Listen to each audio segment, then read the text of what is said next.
Hi guys, this is your very first and very early look at the upcoming OnePlus 8 Pro. The 8 Pro is likely to ditch the pop-up selfie camera in favor of a punch hole display. The punch hole, which holds the front camera, is placed on the top left of the screen. The 8 Pro is also likely to be the very first smartphone with a quad camera setup from OnePlus, with a 3D time-of-flight sensor being the fourth camera. This is placed on the left side of the camera module on the back, with 3 sensors placed vertically.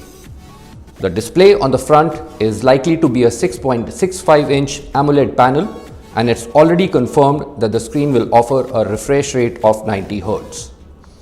The placement of ports and controls is standard and includes an alert slider placed on the right spine. At the bottom, the USB Type-C port will be in the middle, flanked by a redesigned speaker grille.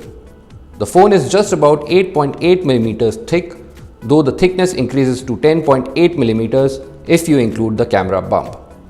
The core specs of the OnePlus 8 Pro are unknown at the moment, but we'll know more when the phone lands sometime in the first half of next year.